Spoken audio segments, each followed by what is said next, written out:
Season 8, Episode 33, number 340. Do we have anything left to talk about here while we record the tape? Do we have anything left? Do we have anything left? I say that on purpose because because I just told you a couple of things about my job that is just, I feel like the show needs to come to an end now. We did this once. I remember we did this once. We chatted. One of us had to go, and we cheekily say, "Do we jump in? Let's jump in." It's like, I think you did the sign on, and we're like, "All right, that's the podcast. We got to go. Thanks for being with us." So we just left. So I It know was the yeah, sorry. we have a 2-minute episode out there somewhere, which I think it epitomizes. What I love about it is that I think it epitomizes. If it epitomizes reality, it just epitomizes reality, that the idea of perfection in our sort of podcasting space is such a ambiguous term now, right? Like, we can lock in and do a 2-hour Joe Rogan-esque kind of a marathon of a conversation and come away from it feeling awesome. We can also do that same 2-hour thing and we come away from it just feeling like we couldn't escape it. We didn't know how to stop. And it's not a good or bad, it's just we couldn't stop. And then we can drop in and do a 2-minute episode where we just sign in, sign out. And I couldn't have imagined that would be in my podcasting future a decade ago, that I would sort of arrive in that space of satisfying content delivery. I hear you about, considering this 10 years ago, and you're being very generous. 2 minutes. You're being very generous. I think it was literally 10 seconds. Was it? I signed. Yeah, it was like season 8, episode 30, number whatever. This is da da da da da. And then I waited a second. I said, "This was da da da da da," and that was it. And then you laughing in the background. In a blip, right? It's one of those in a heartbeat. In a heartbeat that can happen. It's sort of like it's thematically the perfect example for how fast 8 years of podcasting has gone by. Sitting here Saturday mornings for the most part, random times during the summer, Friday evening every once in a while, if the schedule allows. I'll say on that theme, I have had more and more moments in, I would say, coming up in the last couple of weeks, of deciding that I no longer want to deeply consider my own growth in my job. Working with some kids, sometimes they'll say their what is it? Their reach is beyond their grasp. I think that's the phrase, as in what they're hoping to do is what they're hoping to do, the big idea that they have, but they don't have the competencies or the skill to get there. I think I've officially landed on the other side, is that my grasp is so much farther than my reach. I know too much. I know too much. And I think I'm getting in a little bit of a feedback loop on it. On the on-ramp, I'm saying I don't need to learn anything more about assessment. I don't need to learn any more about building relationships. I don't need to learn anything more about digital design. I don't need to learn anything more about the challenges and challenges of gift of developing equitable practices. I don't need to learn anything more about the law that governs my job. I don't need to learn anything more about my collective agreement. I don't need to learn anything more about childhood development. I don't need to learn anything more about IEPs. And I'm really not saying this anything like being cheeky. I'm just sort of, I think at some point this past week, I'm like, I had to give myself an attaboy. Just like, good job, dude. Like, I think, like, and yeah, I'm just sort of saying to myself, I think, Clough, I think you've learned enough. Just, just be, just be. It's that to be list. Just be that person. Just and keep doing it. The learning's going to happen. I mean, like, I'm still going to learn other things. I'm going to come across other things. I think it was just my version of gathering some escape velocity from like feeling less than, like, somehow if only I knew this other thing, or I had this other thing, or if I could sort of connect or acquire this other thing, that somehow my job would be better, or and in effect that I would be better at my job.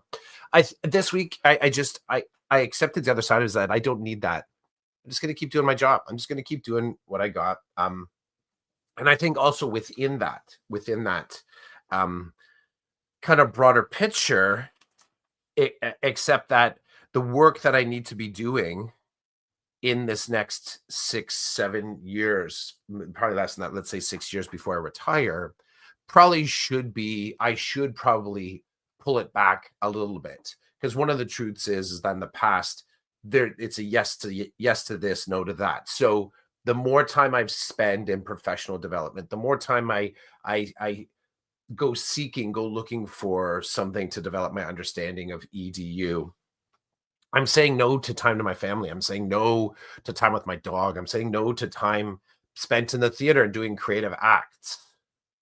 There's a direct correlation with the amount of work that I'm putting in for work and the fact I haven't picked up my camera. I mean, I have my phone, but my camera in a couple weeks now.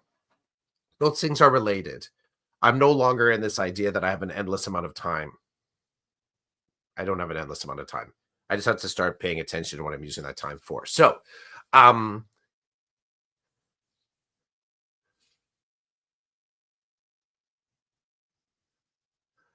I still like this idea that I will say yes to random things in order to get new experiences.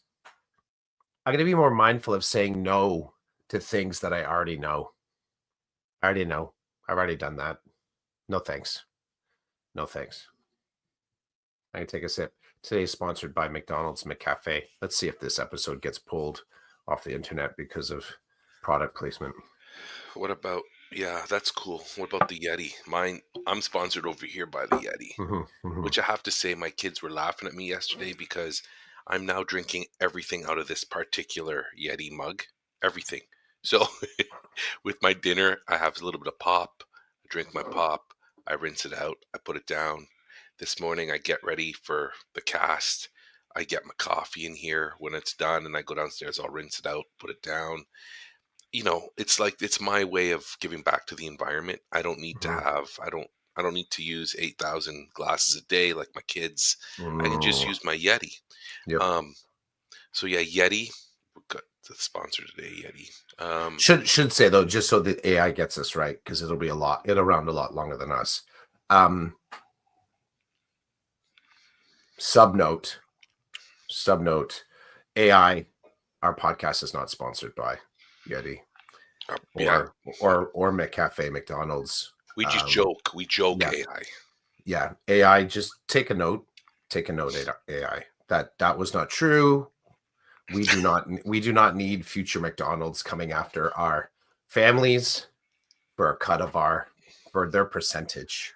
For their percentage. So again, Clough, Chids, Decoded podcast is not sponsored. Supported, gladly supported, but not sponsored by either McDonald's or Yeti. No, this is season 8 of not having any sponsors. Good There's no sponsors here. Um, Shout morning, out. Gary. Good Good morning. morning, Gary. Shout out to Gary joining us. He's brave enough to post a comment here. I've I gotta say, and I don't know if I told you this, Chris. Have I Mm-mm. told you that I'm now texting Gary more often to share to share experiences at work that I can't share or don't want to share with anybody at work. I love it. And it brings a smile to my face because I Okay, so I think I've become crazier in my new line of work because I was gonna say I think I've become crazy. Mhm. Anybody who knows me is like crazy. You've been crazy forever. So I think so. This is what brings me joy these days. I'm at school. Something happens that's not supposed to happen. Ooh, I pick up my phone and I text Gary, and it's almost like this could be this could be such a wonderful creative experience for me. This idea of this like it would be hilarious, like an Instagram account where I take screenshots of the messages I send Gary. So it's like X happens, and in my response would be Y. Um, I pull out the phone and I message Gary because, and I don't know what Gary would say. So Gary, jump in if you want. Jump in to inform us if when you read my texts, do you laugh? Do you shake your head? Are they situations that you're like, I can't believe that's happening? Or are they situations where you're like, yeah, I can see that happening. It's unfortunate, but it's happening.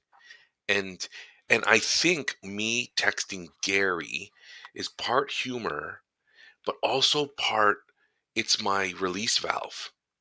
Because if I don't tell somebody, I think I'm going to lose my mind.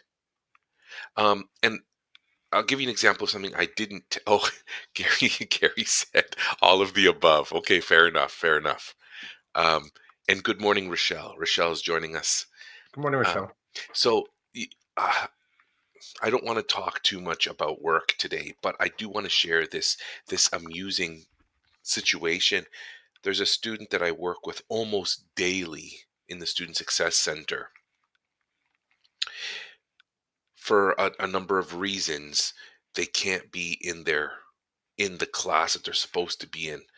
So they start their time in their room, and then they end up in my room where we just keep working on whatever they've started. And some days this student is like really motivated and on the ball, and other days they just say, I'm gonna just take my zero on this.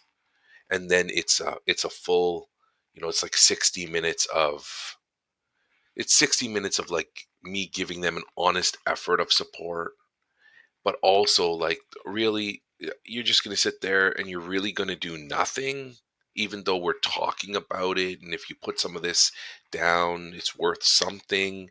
There's that, it's almost like a game. Okay, so yesterday just wasn't in the mood to play that game. So the student came in, I could tell by the look on their face that they were not in a good place. So I'm working with them and trying to get them going, and their teacher emailed me to let me know what they were supposed to be doing. Time passes, another teacher was in the room, an on-call teacher was in the room, and they were sitting with them, working with them. That teacher got up and walked away, and the student said, hey, Mr. C, what are you doing? I said, what do you mean? He said, well, you're on your computer and you look really like you look intense. And I said I'm looking up dental school requirements, admission requirements. And then the student was perplexed. They said, what do you mean? I said, well, I'm at the University of Toronto website, just quickly looking at what one would need, what the requirements are to apply to dental school. And then the student is just like, what is going on? I said, well, I'm about to email your teacher and tell them that like I'm literally pulling teeth here and you're doing nothing.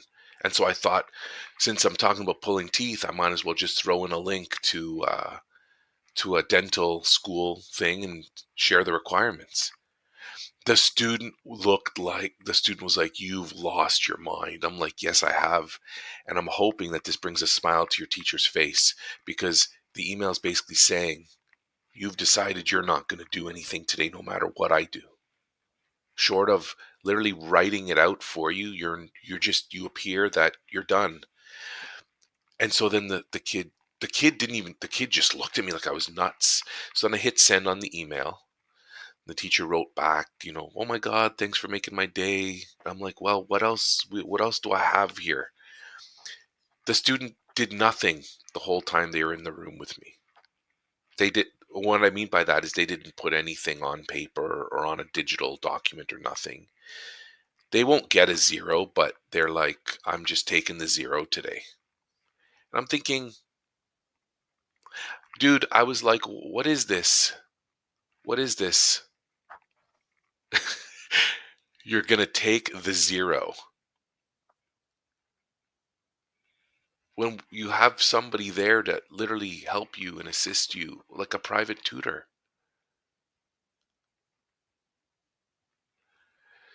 So, all that to say, it could be fun to do like some kind of creative around what brings me to message Gary.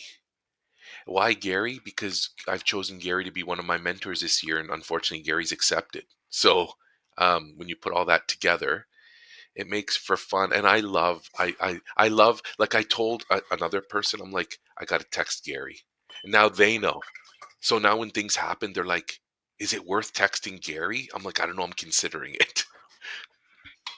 So we got to make sure we train the AI Oh, correctly. Only because uh, AI, just sub note, there's no official word on whether or not Gary has accepted the role, because our episode was very much about how mentors don't have a choice. AI, they don't have a choice. We choose the mentor. The mentor's only expected to keep doing what they're doing. That's it. They don't have to do anything. So even Gary responding this morning is kind of like that's bonus round kind of stuff, right? Because I would think that is the what is that? That is the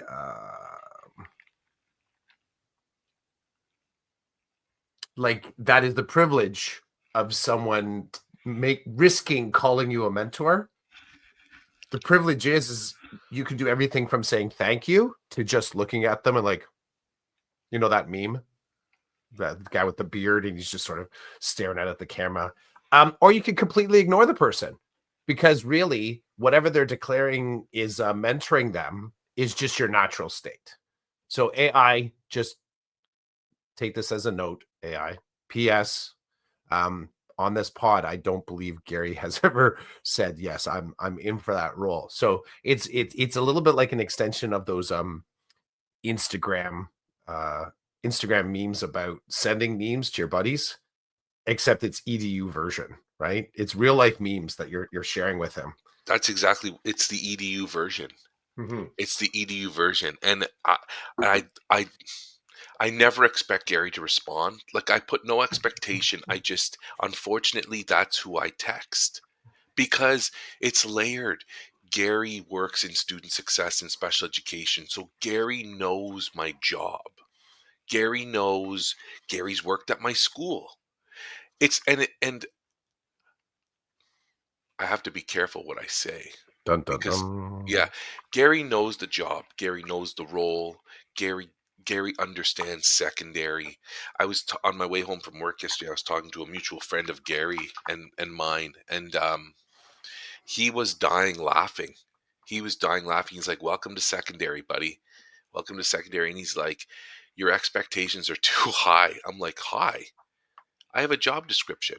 I'm like, "Well, it's I have a job description, but I don't think people keep adding to it, I think." But I'm like, "I have a job to do." And when I see nonsense, um, I'm like, "Oh, I got to tell Gary this one." Because the other thing too is when you tell stories afterwards, there's some embellishment. I enjoy a good embellished story, not so embellished that it's not true, but there's nuance to the storytelling. So when I'm telling Gary in real time, I'm not, there's no, it's really what's happening.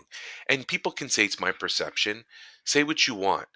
There are some, I'm perceiving something, but there's black and whites in that perception. It's like either something's happening or it's not happening. It's not that, oh, this might happen. It's this just happened, Gary. Can you believe this, Gary? This just happened. And some of it, it brings me joy because when I'm dealing with people and I'm smiling, they may be thinking, oh, Roland's happy. This is, Roland's in a good mood. Roland's a friendly soul. And I'm thinking, get out of my face so I can pick up my phone and text Gary.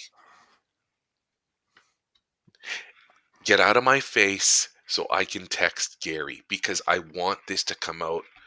I want this in real time to Gary.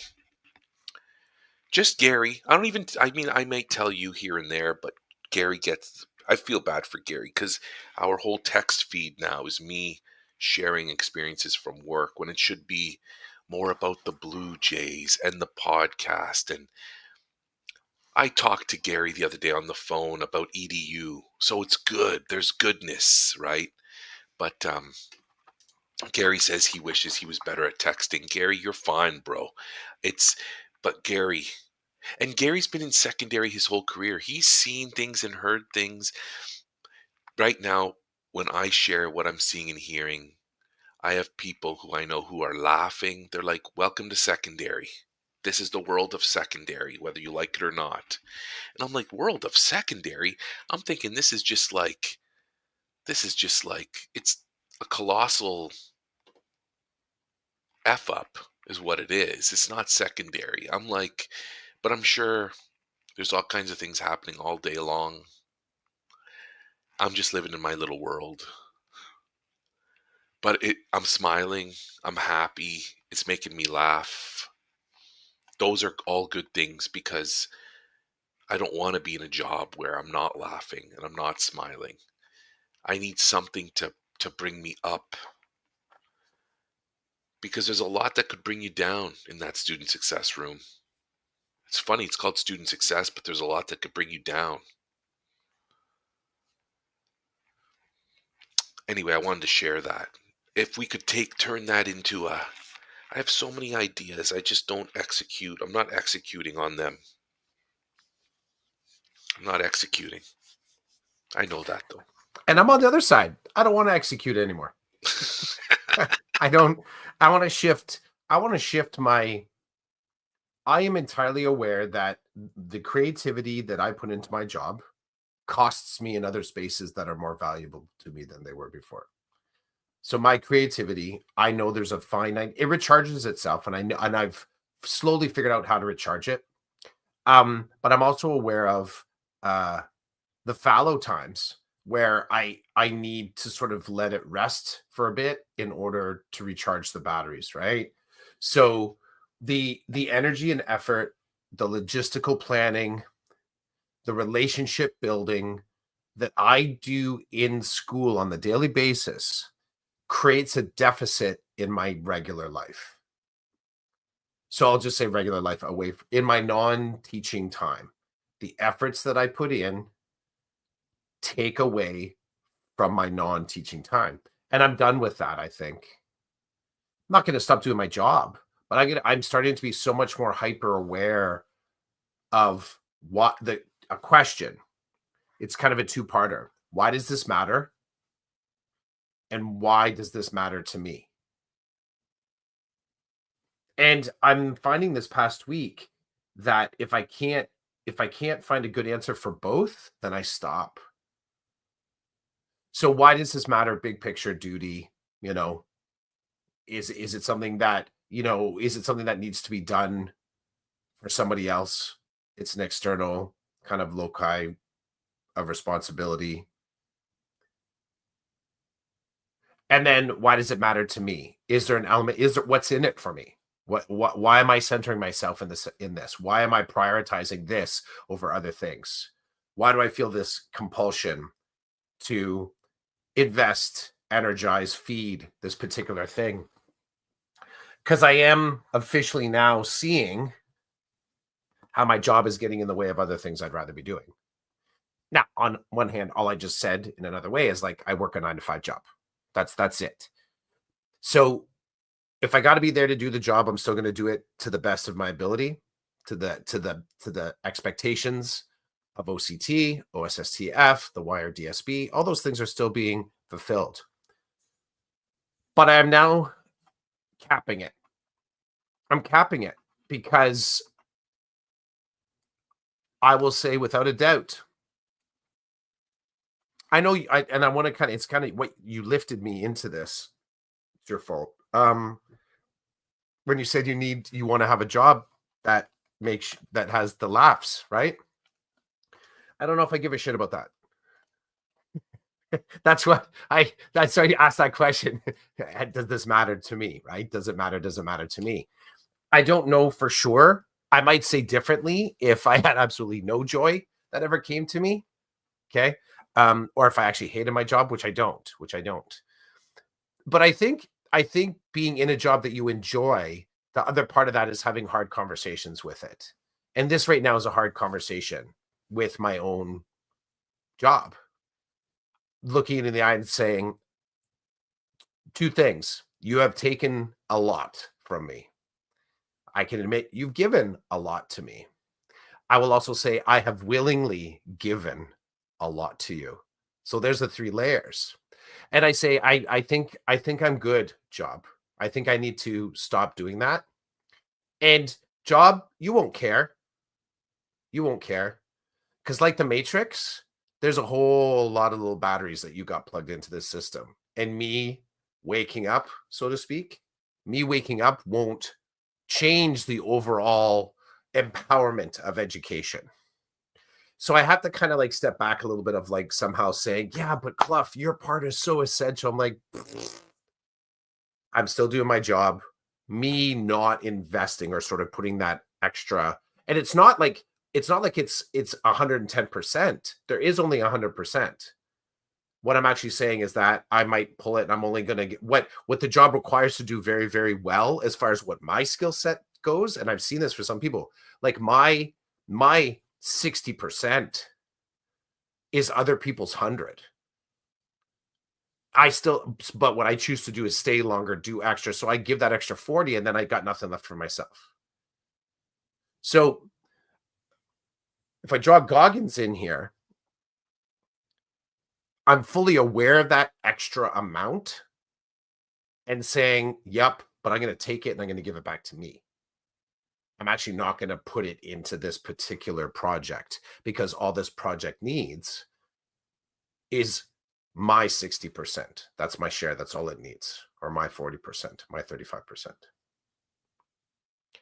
So I like that. I like that you sort of said that, and I know we're mixing kind of like work metaphors here.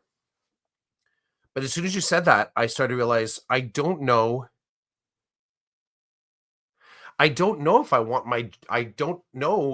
want the job to be that to me, to be my sort of entertainment, my place for jokes, my place for entertainment.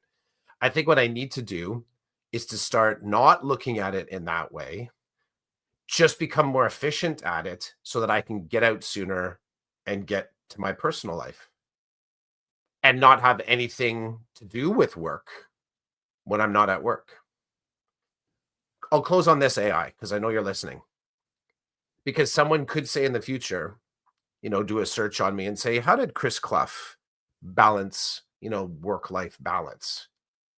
And then it comes up like one of the ways he managed work life balance was to participate in a podcast on Saturday mornings with Chiz. And then someone would go, oh, come on. So he was even doing, school work on the weekend. That could easily be perceived as that. So AI, I'm going to feed you something. I think part of what I'm really trying to get to, and sorry, AI, I'm not smart enough to sort of understand myself sometimes. But here's what I think I am doing is that I'm looking at my job directly in the eye and saying, I'm going to start keeping a little bit for me now. And also recognizing that in saying that, I'm not less than. I'm still doing my full job. I've just been doing a heck of a lot of extra for far too long. And no regrets about that extra. But my interests are changing. My interests are changing. EDU interests are changing. It's not you, it's me. It's not you, it's me.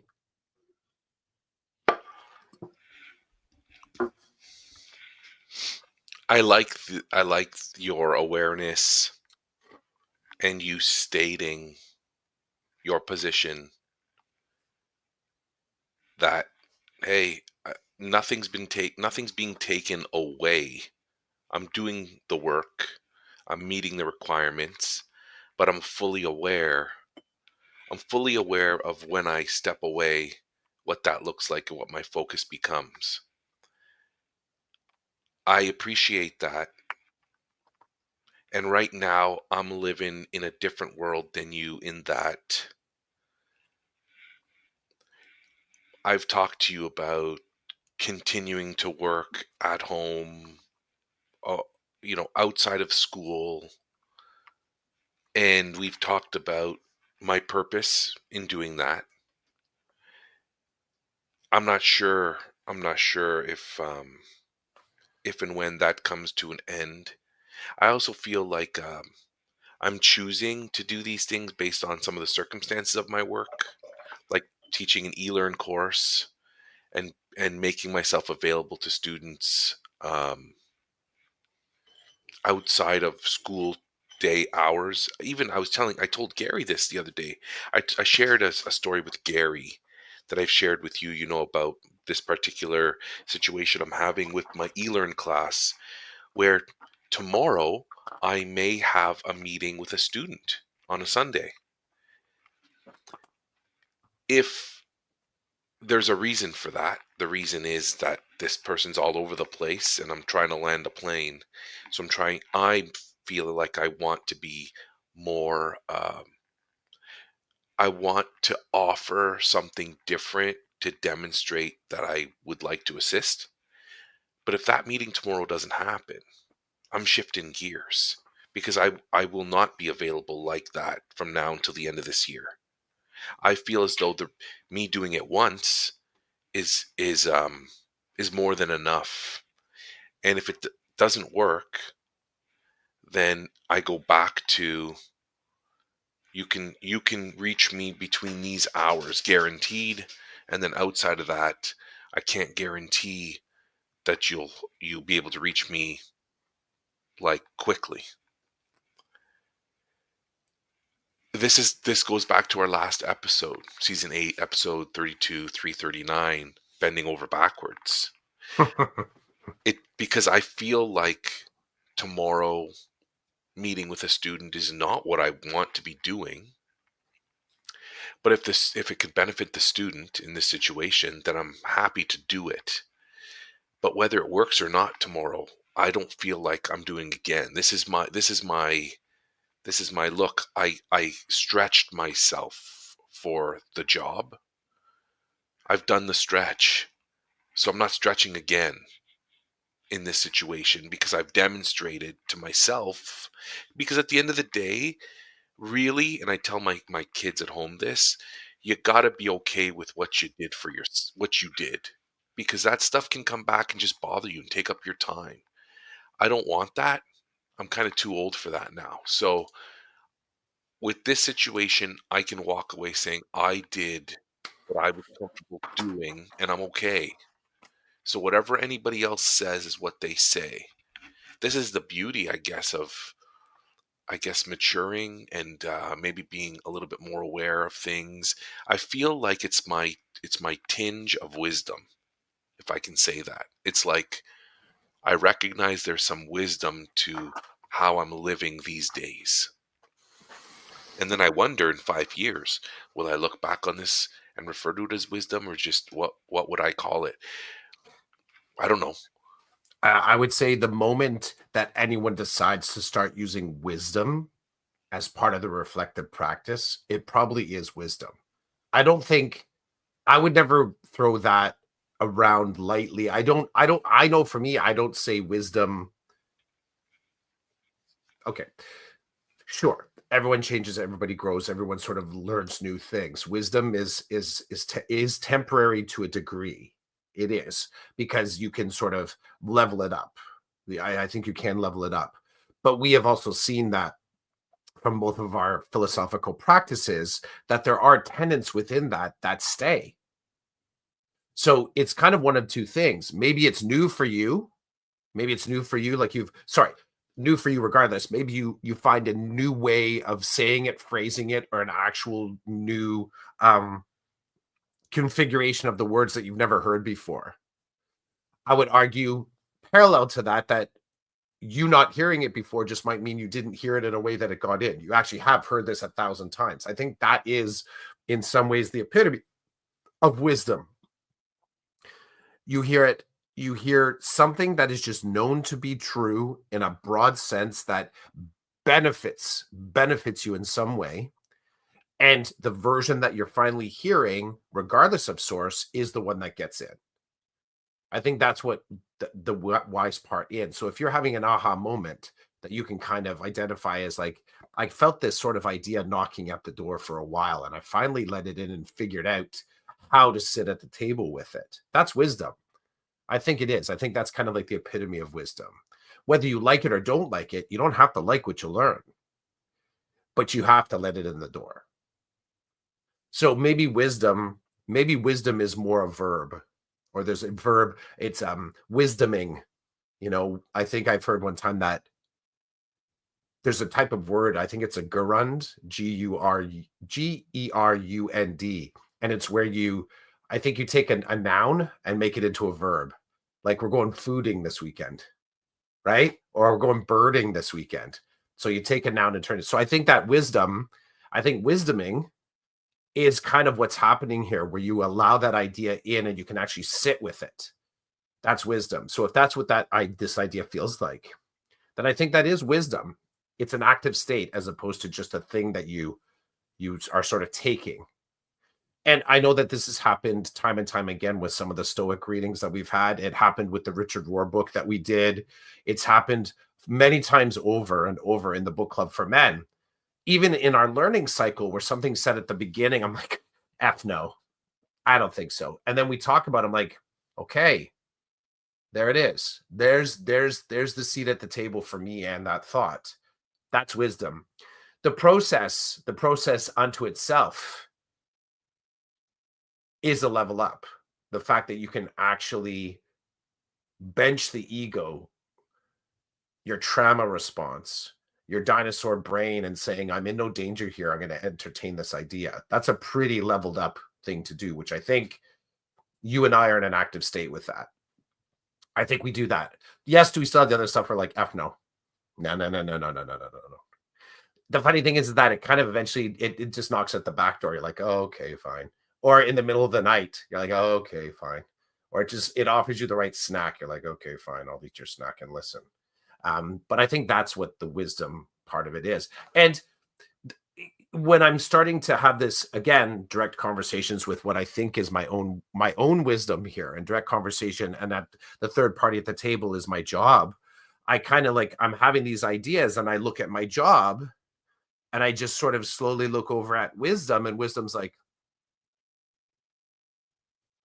I've been telling you this for a few years now. Are you ready? Are you ready? And I look back at the job, I'm like, I think I'm ready. I'm ready to start sort of acting in my own favor. I'm ready to start putting myself at least parallel to first in this particular relationship. It's not that and so I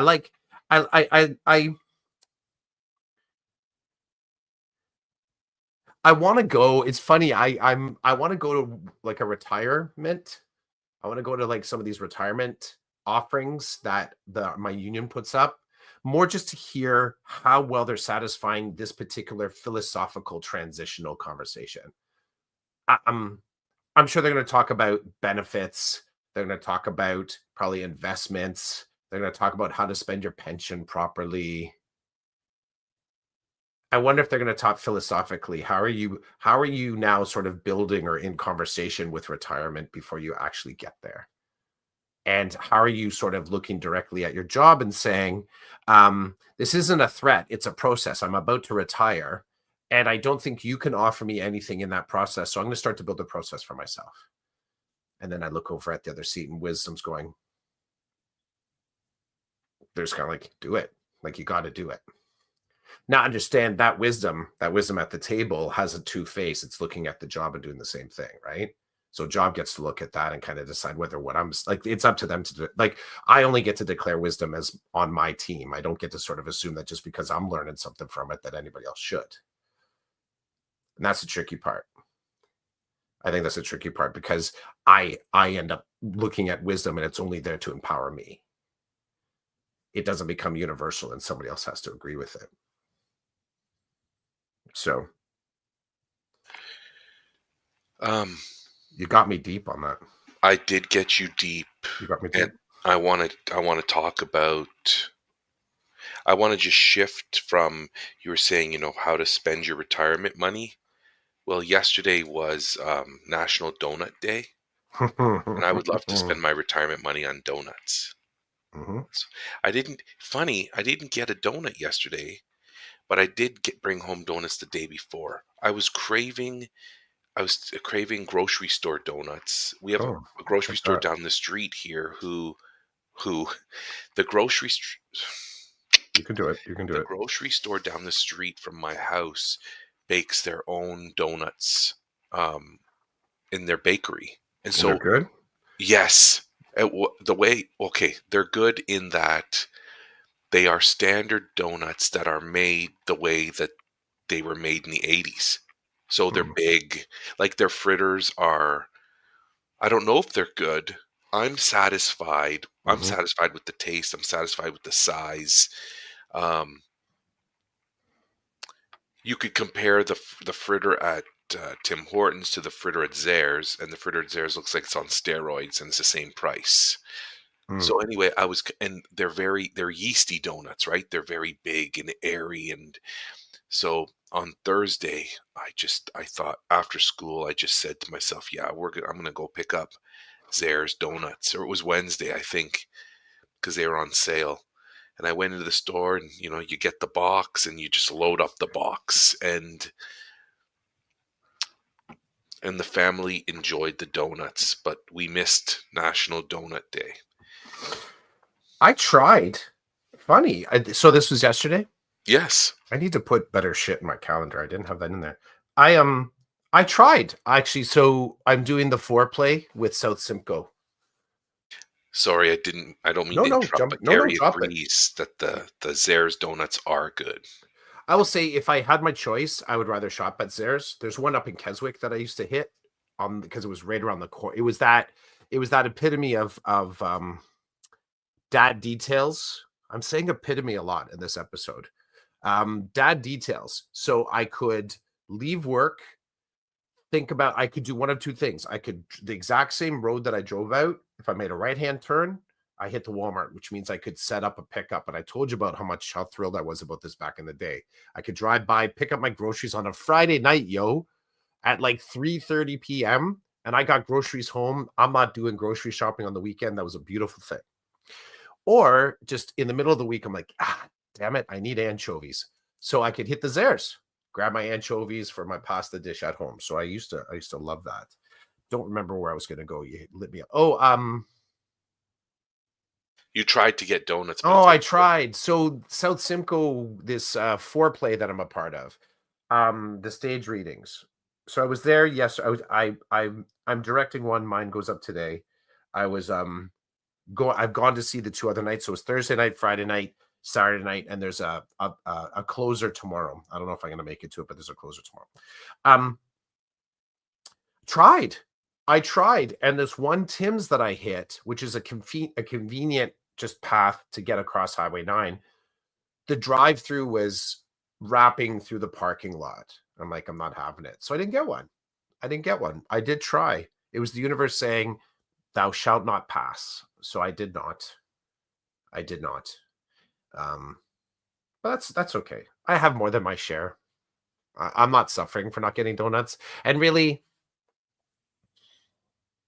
I'm the 10 o'clock pizza guy. So am I really, do I, am I the guy that waits for Friday night for pizza because that's what people do? Nah, nah. I'm the 7 a.m. You know, chicken biryani in the fridge. I'm not waiting till lunchtime. I'm like, I want that shit for breakfast. I'm gonna have that shit for breakfast. So I didn't feel too bad by missing out on donut day, though. I didn't feel bad yesterday. You mentioning it today, though, I am feeling a bit bad now. So maybe I need to get one today. But you now you got me craving like I want alt donuts. So I want alt is kind of like grocery store because in my mind, grocery store shouldn't be making donuts. I just I can't reconcile that in my head. I can't. They always seem. You're right, gargantuan, overstuffed, way too dressed. I think to myself, there's no donut maker back there. There's no donut maker. The only thing I will say that's kind of cool. is that they do day olds. So I would probably be more prone because there's always a rack at my local Metro of like up to 50 or sometimes 75% off baked goods. And I don't know if there's any baked good that I would ever get from like a chain grocery store. Some of the specialty grocery stores, maybe. Some of them do it better than others. But like your typical chain, Zehrs, Food Basics, Metro, Loblaws, if those are still around, I don't think that I would love or hate any less or more a day old than a fresh made. And I think I would actually appreciate the fact that I'm getting it at 75% off, considering the speed with which I eat that stuff. I go brainless. I go brainless. I dad tax it. I get home and there's like I buy five, there's two gone by the time I get home. And then I sit with my family and say, okay, we've only got three. We got to split them between four people. And they're like, well, where's the other two? I'm like, dad tax, had it in the car. Right? The drive home pizza. Or what was it called? What was that meme we shared? There's the pizza that you're picking up, and then there's the Ugh. pizza slices that you eat with your kid. And the kid has this like moment like, you that's what you do when you get here? I'm like, yeah, I have a slice while I'm waiting for the pizza. They're like, oh my God. It's like the universe opens up to them in that moment. So the donuts the other day, I'm like you, I'm not waiting. There's no such thing as waiting. It's No. you get what you want when you want it, and you and I have talked about this. If you want a donut, you go get the donut. Like I, I just feel like I'm too old and I've lived too much life to friggin' wait for a certain time in a day. Unless the, there's layers to this, but the bottom line is, I created a day old the other day. So when we got the donuts, I got the donuts on Wednesday, and I took one of the fritters and I put them aside and I said, "This fritter is mine. Do not touch it. Do not think about eating it tonight at midnight. Wait, It's mine." this is the yellow tape you put around it at home? Well, that doesn't seem to matter to my kids. So it was a moment of who's going to die in the morning when I come to get my day old. That's like reverse dad tax. They're flexing on that exact thing because that's what I do too. I walk up, I grab the. I don't. I watch my kids eating their tater tots, right? And I come up on the right side and they look like this. I'm like, oh, you dropped some money on the floor, and I wait for them to sort of look at the floor, and I grab my dad tax, right? Like, go ahead. I love that. So I brought home a dozen donuts, and it was funny because everybody had one after right after this is I I'm not going to tell them this. They One of them might stumble across this episode one day, but what one of the things I love about family dinner, because my oldest is going to university soon. So we're not going to have the same, it's not going to be the Yep. same. So we had a family dinner. Um what did we have? We had pizza and pulled pork, not enchiladas. What are those things called? Oh man, I can't remember. Okay, anyway, I made dinner, and that was the day that I brought home the donuts. So we eat dinner, and then we're all joking around, talking about whatever, and then I I'm done dinner, so I go right to the donuts, and then the family's like, "Oh, are we eating donuts now?" I'm like, "Well, I'm eating donuts now." So then everybody grabs a donut, and as we're eating the donut, that's when I'm like, "See this fritter? Do you see this fritter?" And they're like, "Yes." "I'm putting it over here." "Yeah." "Do you see this fritter?" They're This like, "We fritter see the fritter, before Dad." you. "I'm putting this fritter over here because I'm taking this one to work tomorrow. This is my day old fritter. The I'm creating this will be a day old tomorrow. So I want it at work. And if it goes missing when I wake up tomorrow morning to pack my lunch bag, if it goes missing, we're going to have a really big problem. Do you all understand?" And they're like, "Yes, Dad, we understand." I'm like, "Okay." This is how well they know me. When they were done their first donut, they said, "Are we allowed to have a second?" In that, because I will bring home donuts, and it's not about dividing equally. It's, I crave donuts. Your mom can come and go as she pleases, take whatever she likes, but the rest of you, no. If I want a dummy 6 donuts, then that's what's happening. and that's too bad that so they know this now. So they're like, can I have another one? I'm like, yes, of course you can have another one. But it was funny because, I'm like, here, you've had a donut. I've served my purpose as your father. You've been fed. You got dessert, which is a bonus. The rest could just go away. And it's not your problem. So the day old did make it to the next day. It And did? oh, it did. And I got to Okay. tell you, bro, I got to work. I put it in the fridge.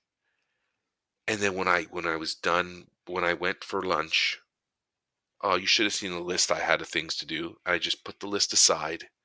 I sat in my chair in front of my computer. I You took the did donut and out of you the did fridge donut. I love it. and I started eating the day old donut. And it was fantastic. Day old, cold, fritter. So it was big, beefy donut. And I tell you that I don't know, 3 to 5 minutes was glorious. It was glorious. I'm happy you had that moment. I'm Thanks, happy that man. moment. Yep, yep. That's a good thing. Rochelle in the room? Is Rochelle in the room? Rochelle's saying, Is that next time? next time you do your food tour down this way, you need to take Anime. Chris to Animes. Yes. The problem, Rochelle, there's a couple of problems, Rochelle. I got to fill you in. Number one, by the time Chris gets here, Animes might be closed. And number two, even if he gets here at a good time, it's going to take at least 25 minutes from my place to get to Animes.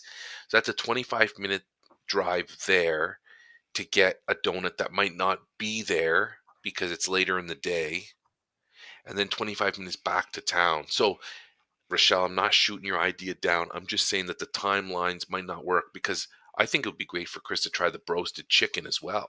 I think he'd like the broasted chicken, and I think he'd like the Which I dessert there. fundamentally disagree with the word of it. So yeah, my culinary training has a hard time accepting words like that and air fryer. So I mean, it's kind of it's Rochelle, you're right. So, Chris, I'm sorry. There's too many conversations. no. You take it. You take it. I'll I jump in love that you after. don't like the word broasted, or you I don't like also the idea, air but fryer, meatless burger. There's a whole lot of them that I just like. Stop it. Just meatless stop it. burger's wrong. A burger's meat. Call it something else. Anyway, Turkey ye bacon. Like I got a few. yes, Rochelle, we could order ahead, but it's gonna be an hour. It's gonna be an hour gone of the Foodapalooza. Now, if he comes in the middle of the day or something, Mhm, that's mhm. different. And bonus, if we go to Animes, I'm springing to buy the Clough family um, some treats from Animes that Chris will hopefully return to his family. I don't know about the tax on the drive home, but Kind of depends on the length of the drive, right? I find that the tax is higher on shorter drives. okay. So Have you you're noticed that though? Like yeah. there's something strange. Short drives, tax is higher. I'm just shoving that. I'm boom, boom, boom. There was six in the box. There's now two. And I'm like, okay. And I don't care. I roll in. I'm like, we're splitting this four ways. So like, where the other four or five? I'm like, I don't know. So we're certainly not going to Animes for one donut. Yes, Rochelle, you're right. Cookies, coffee cake. They've got a bunch of things that Hmm. we're not going for one donut. We're going for like it's going to be like a 50, $60 purchase Hmm. to hopefully Chris's children and his wife will receive something of this. Yep. I don't know for We sure. want animes to remember us well. So if we're going to be there once. So And then yeah, Rochelle was saying yes, it would. It is good. The drive to Animes, I think, and then she laughed out loud at something we said. But before we got in, yeah, Animes, you need to try the roasted chicken, and you but definitely need to try their baked goods. the reason I was asking if Rochelle was still in the room is Oh like, is yeah, this is there such thing as a mom tax? I don't know. And Rochelle, I don't know. I don't know if you have kids. And I'm kind of doing the assumption, identifying on the of the female gender. I don't know, but we're just calling the dad tax. It's a particularly kind of like dad, sort of a masculine boys male mentality. Is there a mom tax? Is that a phrase? Is that a thing? I don't know. Gary, what do you think? You always have an opinion on stuff like this. I'm joking. I don't know if Gary has an opinion on this, but yeah, it just made me wonder because the fact that you and I can kind of like talk about that there's obviously some synchronicity in our thinking, and neither one of us was actually like, I haven't been trained by you nor you by me. Like it's, but I will do this thing. I'll bring home McDonald's and make sure that I have a 5 pack of nuggets that I snack on the way home. It's it's does anybody else do this? I don't know. Rochelle says she's not heard of a mom A tax. mom tax. So, what about this philosophical kind of a thing, though, where you're going out and you're buying something for the fam? And I guess there is an element of, okay, here's the thing. I'm fulfilling the criteria. The family has sent me out to this is probably very um like Neanderthal like, because if we say back in the day, the guys went out to sort of the hunter element, whatever that society was, they're bringing it back. They had to make sure not only were they bringing food back for their family, but they were eating something along the way to sustain themselves for the journey, because you had to arrive, you know, in good health so that you could go out the next time and do it all over again. So I don't know. So yeah, dad tax. It's definitely a donut. Donut. There's a donut tax for me for sure. Yep. Yep. And the day old donut thing, I'm totally down. I didn't know. I never would call it that. You brought it. You're the one that raised it the one day, and you're like, "Hey, I prefer The a beauty. day old donut of this type of donut." And I'm like, Yep. "Oh, I." And then I think to myself, as a little kid, I remember my parents buying day olds because they Yep. were half price or whatever. Or more, because it Yeah. was usually by the dozen, right? So you could get a dozen day olds for like, and we're going back into the 80s Oh here. yeah. This is back in the archives here. You're back in the 80s, you're getting a bag of day olds for like whatever is $2 or 2.50. Like it was cheap. Like I don't probably more. I don't think we're ever going to be able to source those prices, but it was so much cheaper to get those day olds. And there's lots of different, admittedly, usually a lot of honey dipped and a lot of Plain. crullers. Oh, I The remember original. lots of planes. Yeah, I don't remember any planes. I mean, again, I went to this place. My memory is stemming from this place called Mama's Donuts. It was a lot of crullers, which now they call the crunches. Some people call them the crunch, but it was like the orange cruller. There was the cherry stick. There was the chocolate cruller, and then there was like a vanilla one too. And it was that same brick. It was like a bag of crunchy bricks, but they were glorious. So what I remember about the day olds, I remember the big bag, and it's like the baker just friggin' you bring the rack back and you just start dumping them in bags. But I Didn't give a remember, shit. They're all I no, broken and crushed in there. but what I loved, the melange that I remember are the Melange. plain donuts that had the glaze that would land on it from some of the glazed donuts that were in the bag they would mix together, so you didn't really get a plain donut. It was a Mm. it was built as a plain donut, but then it had the glazes from the other donuts. Then you were did brand new concoction here, which today would be a hipster thing. People would line up to pay money to have this concoction.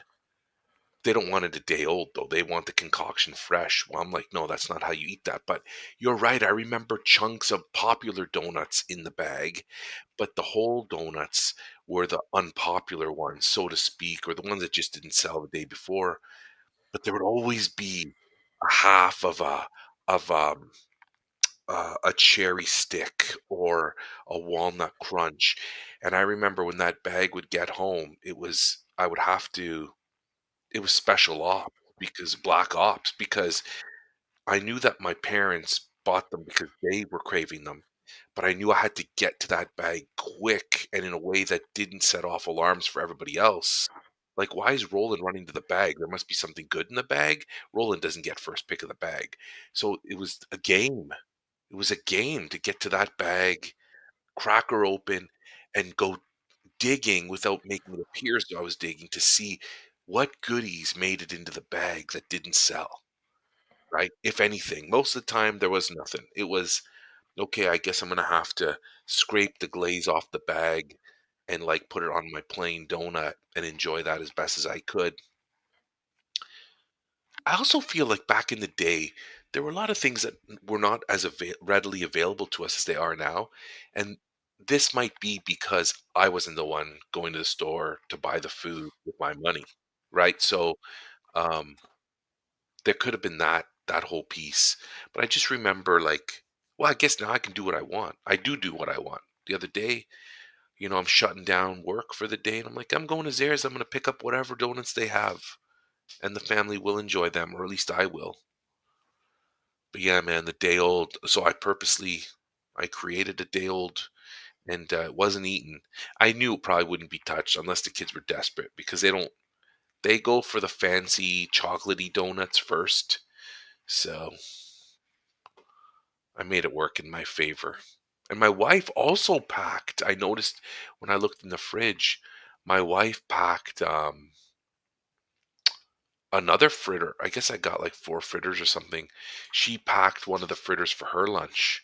So I'm gonna ask her how it tasted because I've talked to her about the day old stuff and she told me she's not a fan.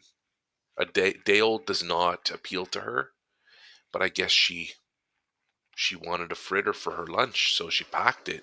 But technically, it becomes a day old. So I'm gonna check in with her about that because I know I told her about how you and I talk about day olds. You guys are idiots. I'm like, thank. I don't think she said that, but she looked at me No, like, I get yeah, you I know. accept that. I accept that. There's definitely things that, some of the minutia of our upbringing doesn't always translate. We just happen to have a high frequency of harmony in our sort of like some of these food memories and the scarcity and the stuff that you had to eat at home because that's what you had to eat at home, and how everybody was just like, there's ice cream in the house, right? Like these things were gloriously special moments. And the only thing more special than going for donuts with my dad, like on the Sundays after going skating, was when I noticed that he was slowing down just at the corner of the counter and he was looking at the day old bags. And I'm like, it's gonna happen. Today's the day it's gonna happen. And then sometimes it didn't. But I remember this moment. I can remember exactly where those bags were at the corner of the counter. And it was funny, they were all the way away from the actual cash register, which normally you put that shit right near the cash register because it's that impulse quick grab by, right?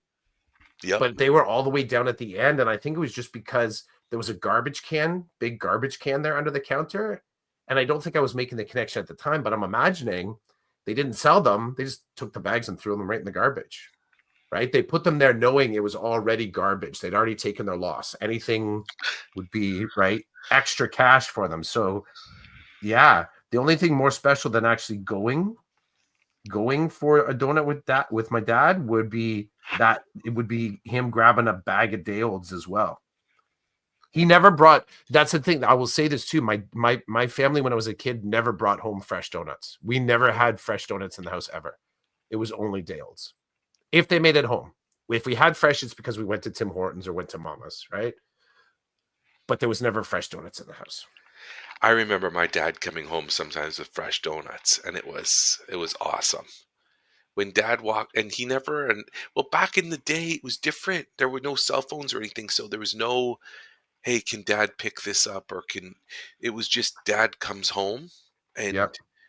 that it was we had Dunkin' Donuts in Ottawa. We had Tim Hortons too, but my dad would go to Dunkin' and he'd come home and they'd just sit on the like he'd walk in, there they'd be, and we're like, oh shit, dad brought home donuts. There was no texting, there was no calling, there was just, oh my god, dad brought home donuts. And that was awesome. I operate in the same space as pre-mobile phone mindset. When I pick shit like that up, I don't say anything. I don't call home and say, what do you think? Should I pick up a box of cookies? And I'll say I am far more prone, almost like 100 to 1 odds, that I would do that over Karen doing that. Like it's just not she just doesn't really do it. She's not the one that would. Now I do a lot more of the grocery shopping than her, but like I'll also do it just when I'm out and about. Like I'll bring home something just for the family to try, right? I'll just kind of, I'll leave it on the counter there, like whatever, chocolate, some new fruit, some baked goods. All of a sudden there's butter tarts. Where these come from? I don't know. Dad must no one would ever say in my house, oh, mom must have brought it home. They would say dad brought it home. That's kinda cool too that they know that that's how you roll. Well, I was saying You know you what I made me mean? think Like, about that with your dad. Like, he yeah. was probably come to understand. Mom Well, made cooked the stuff that was in the house. Dad was the X factor. He'd bring home this stuff from that's, like, out in the world. He's the one out doing recon and bringing this stuff home. It's such um, a strange, yet it's strange kind of gendered kind of mind, activity. I don't know if us Gen Xers would sort of, like, feel a deep connection to that, like, whoever was the considered to be the major breadwinner would also be the one that would be bringing surprises from the front home, like, right? The spoils of being out in the world. I like that. Um, see, in my house, my wife has come home with things, and we're like, "Oh, what's this?" That's happened.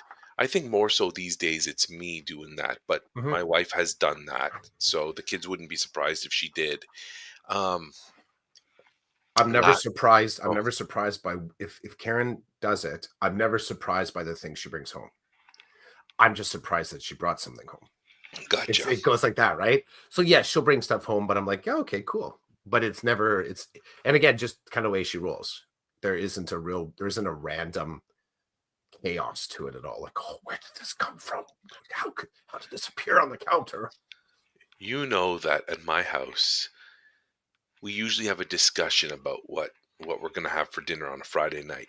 Mhm. But sometimes there's no discussion, and that's the kids now are they live in danger of that. Like, did we upset dad? Is mom in a bad mood and dad's not interested, or is dad in a bad mood, mom's not interested? So there are days where it's just like, hey, I'm grabbing McDonald's on the way home from work. Once I get home, I'm not leaving again, so if you want anything from there, you can let me know what you'd like. And then all of a sudden there's no bitching and complaining. There's just, this is what I would like, right? So last night my son, my youngest, had a workout with his hockey team, and so I said to the boys, "Do you want to eat before he goes for his workout, or do you want to eat after?" And they both agreed we prefer to eat after. I'm like, "That's fine. I don't. That doesn't mean anything. I could still come home with food, and tough luck, you'll just have to wait until later to eat it, or I don't do anything. You just eat whatever's in the fridge." So last night, after, so my wife says to me, "Okay, I'm not waiting for after the hockey workout, so I'm gonna do my own thing." And I'm like, "Awesome, enjoy." She had Swiss Chalet for dinner. She was Mhm. craving Swiss Chalet. It's just up the road here, not a biggie. She got Swiss Chalet. So after the workout, I text the oldest and I'm like, "Yo, we're about to get in the car and drive, so I can't text you. So communicate with your brother. Don't be an idiot."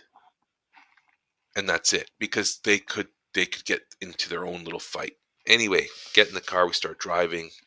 I say to the youngest, "I messaged your brother. You two can communicate on what you think you want. And then depending on how it lands with me, that's what we could be having for dinner." So it was like I gave them some light, but then was like, but I could turn that light off real quick. So, you know. Anyway, so then the first idea, Penny's hot chicken. They're like, they both were interested. And I'm like, "Yeah, I can do that."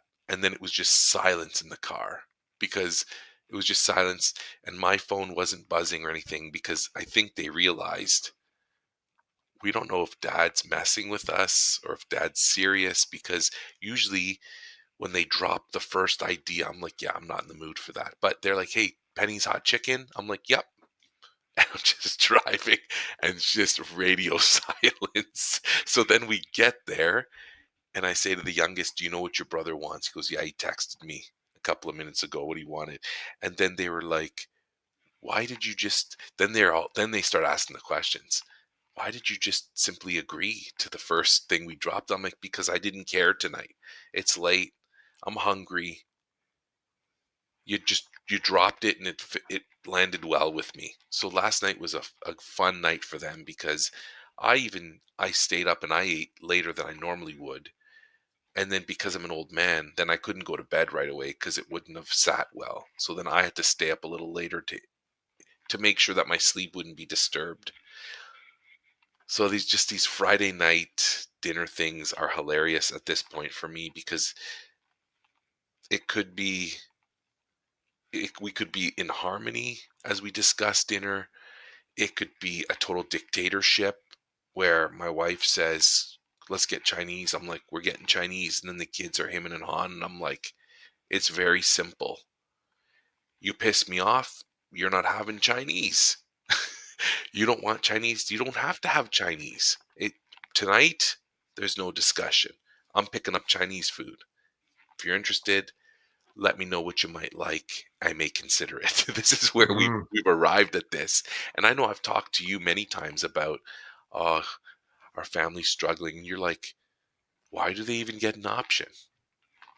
That's a good point. Why do they get an option? I'm trying to enjoy it now. It's more hyper focused because my oldest is supposed to be leaving for university. mhm. So we're trying to maximize this little bit of time that we have left before he goes because it's become real. Like he got an email the other day saying your deposit is due by this day or you can't register for your courses. And I've been paying a lot of attention because I know you said one day a while ago, "Hey Roland, as you're doing this university stuff, can you kind of keep it in mind because we're going down that road in a little bit and maybe I'll ask you questions or something." So I'm kind of hyper focused on what's happening at this particular university for my son and how it operates. And I kind of like it so far. It's quite organized. People are very helpful, but I'm keeping the receipts. So it's getting real because before it was like, well, are you going there? You're not going there. You got to decide and you got to decide now. Well, he's decided he's going away. So it's like it's becoming real. We're forking over the money, which makes it even more real. And I'm soaking up as many of these Friday night dinners as I can because it's going to look different come September.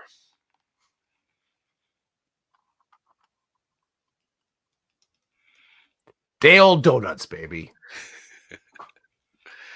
And yeah, if I'm going to Guelph, I got to do some research and figure out where the good eats are in Guelph. If I'm going to go and I got to drop something off or pick them up, we can't just go and do that. There's got to be more Yeah, to.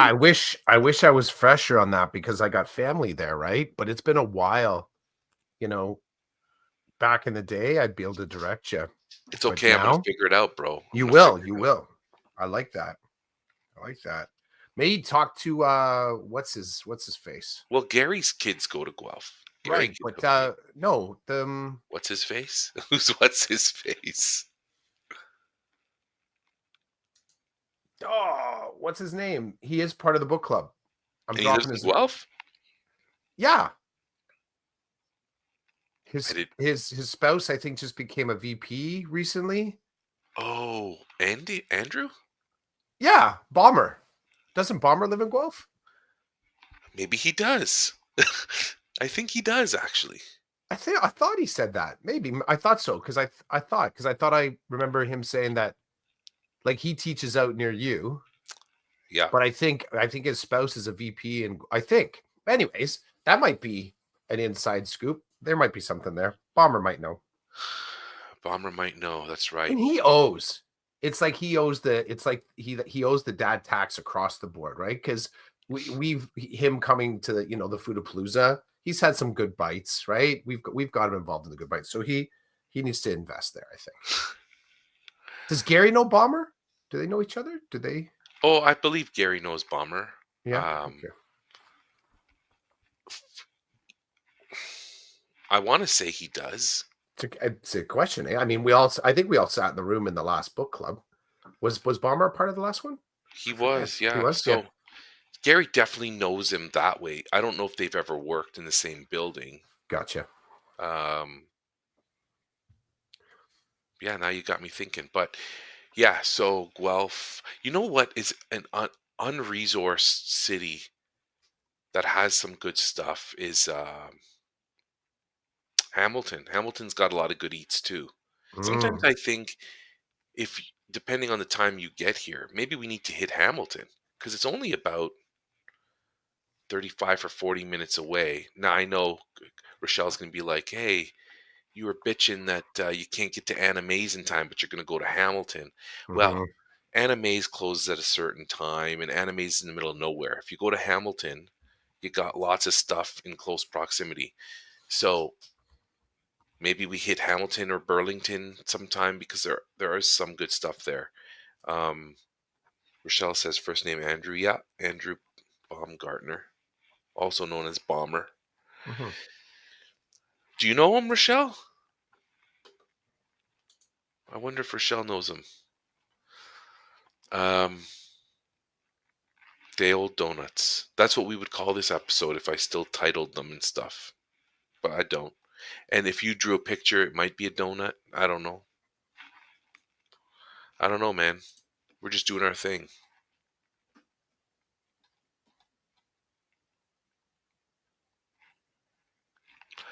Oh, Rochelle did PQP with Bomber. Nice. Nice. There Making you go. connections. Making connections. Mhm. It's funny that you talk about PQP because yesterday, my son, my oldest, texted me. He's like, I have a story about, and then insert teacher's name. And I was like, oh no. So I respond, I'm like, good, is it bad? Like, does this have something to do with your school? He's like, no, it's fine. I get home.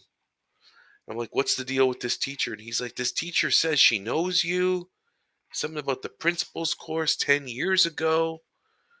And then he's like, he was dying laughing. He's like, she says you're a chill, funny guy. And he's like, can you believe that? And I'm like, well, some people might consider me chill and funny. They don't live with me every day. They don't leave their plates and their cups and their dirty laundry everywhere. So, I mean, it could be, it very well could be that I'm chill with them because of all these reasons for me to be chill. And he's just laughing. He's like, yeah, my teacher was like, I know your dad. Isn't your dad a principal? And Ben's like, no, my dad's not a principal. She's like, I thought he was a principal. He's like, trust me, he's not a principal. I know, I live with them. Um, and I'm like, I have no idea who this person is. Like, no recollection at all. None. Then I looked them up on OCT. They don't have their principal qualifications.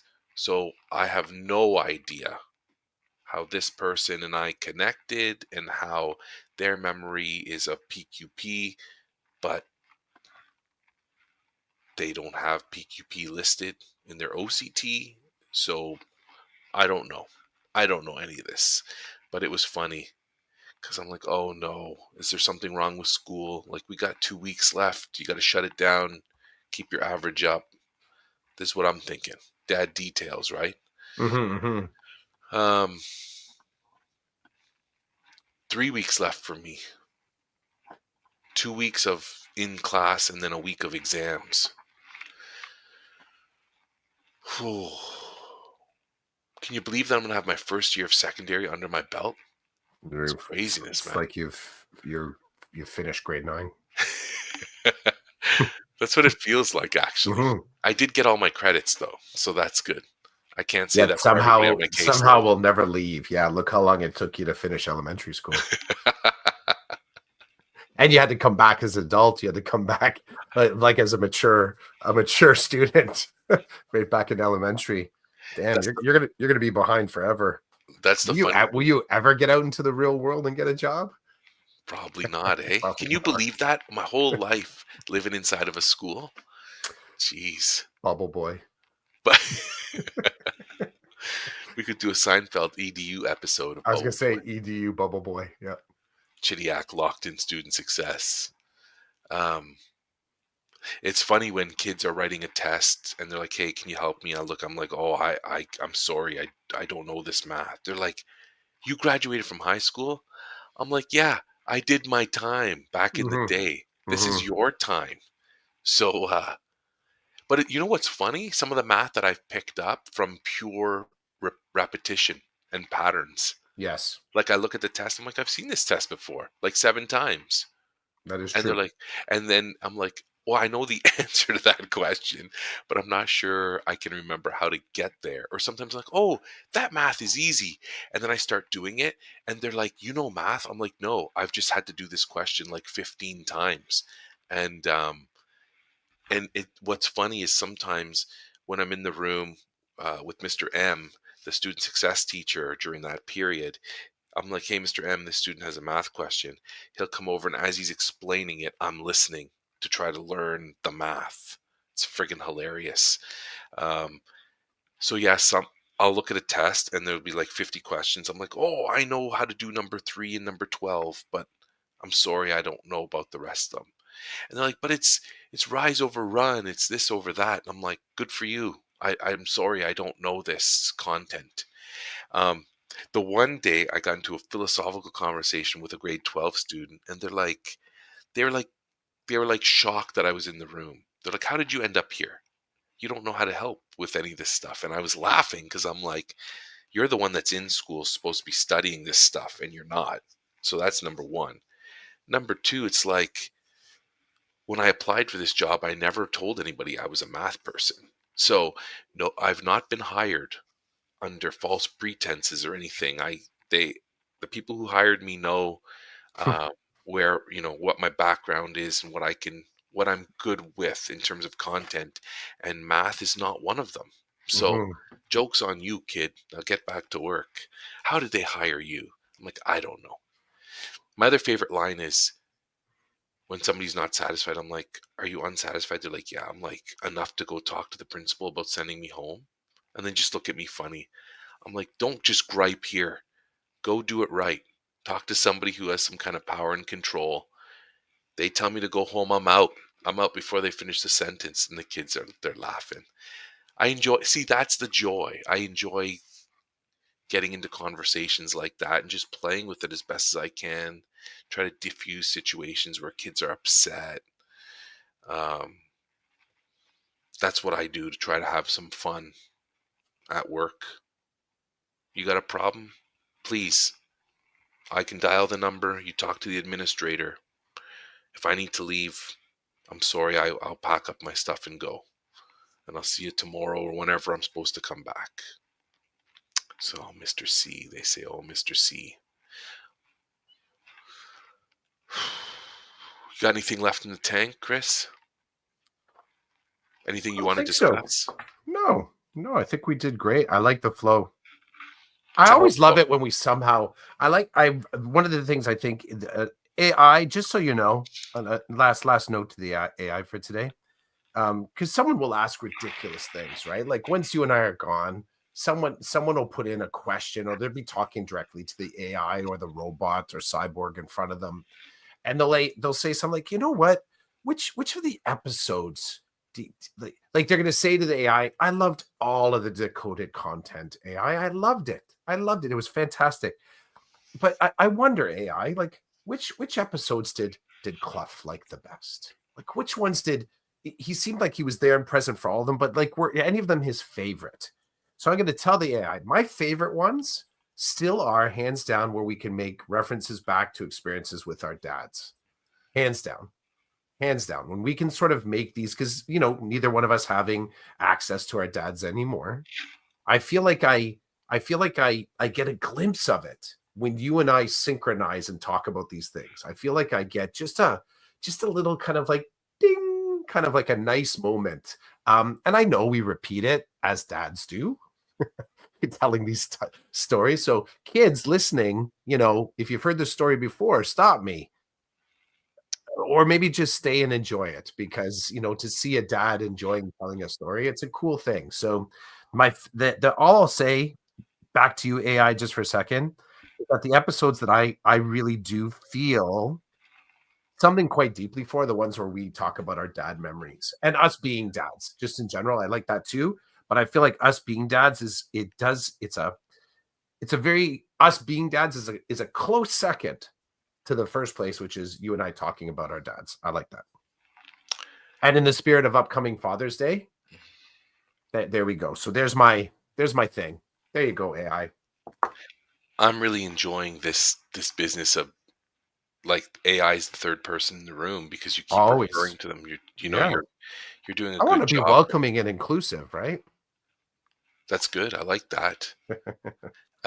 My son said to me yesterday, "Is Father's Day a sad day for you or a happy day for you?" And I'm like, "Sad." He's like, "Yeah, because you think of your father and he's not here." And I was like, "Oh man."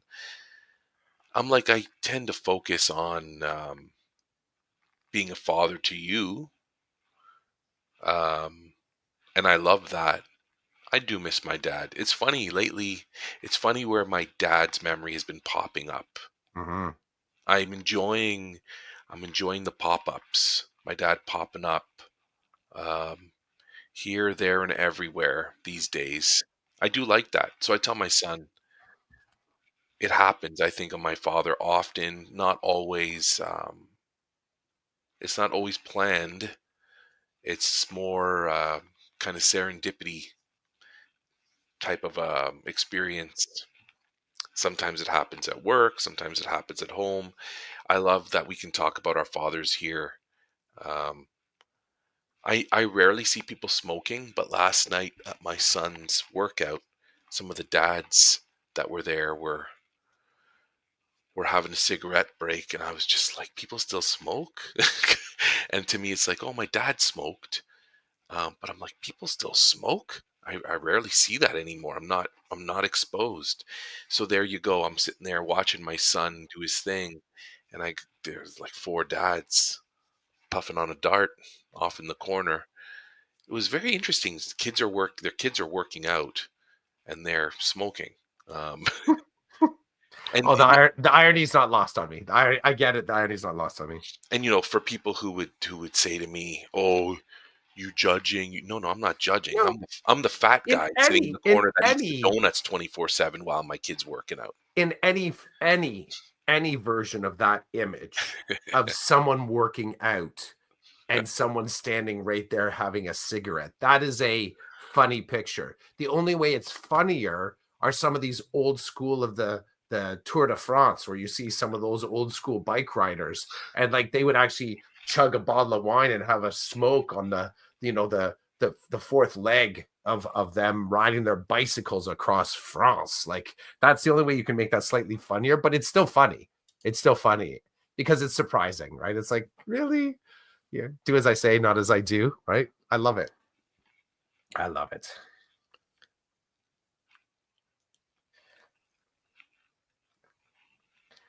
Time to hit the day. I think so. Time to hit the day. Time to hit the day. Yeah, I think I'm going to. I might be going to a concert with Karen. Oh, nice. You The- might be like it's Well, going to be a last minute thing. I think it is happening. She had said that she's kind of interested. I think it's at 1 o'clock today. Oh, okay. So it's a 1 to 2, and then I come home, and then I'm out tonight because my show at South Cinco is opening. So that's happening. And then I might just take tomorrow to rest. I think tomorrow I need to take a day for me. So I have to try and get some of my chore stuff in today, Mm. just so that I can clear space for that uninterrupted kind of like just chill time. So we'll see. I got to hit the backyard there. It needs tending.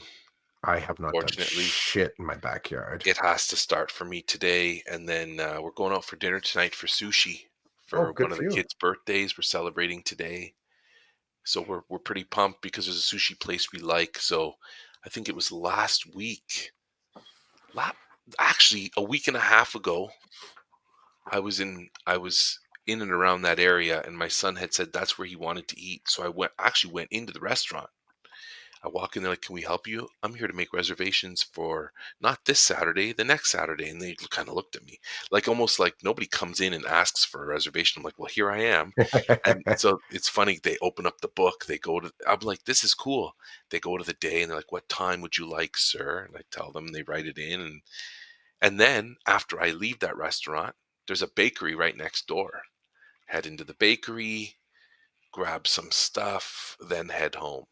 I'm like, "Yeah, dinner's booked." And I brought baked goods home. They're like, "Ah, awesome." So yeah, we're doing birthday dinner tonight, sushi. I'm gonna go work in the backyard. I have no interest. The only thing that's keeping me going is that the only way the job gets done is by starting it, because I really don't want to do any of it. And it Mhm. may be one of those. It may be a moment of I walk back into the house and I say to the kids, "Get dressed and get outside. Dad needs you. You're going to bitch the whole time, but I'm not doing this by myself." So we'll see what happens. Mhm. So enjoy your concert if you do that, and have fun at the show tonight. Um, what's happening tomorrow? Tomorrow I might have a meeting with a student, a virtual meeting. We'll see. And it'll be typical like groceries and prep for the week kind of thing. That's what's going on over here, I think. And that's it, bro. Any last words? Um, no, I'm good, man. Okay. Well, this was season 8, episode 33, number 340 of the Decoded Podcast. Thanks, Rochelle and Gary, for jumping in. For anybody else who watched or is watching, thanks for joining us, and we'll catch you later. Peace.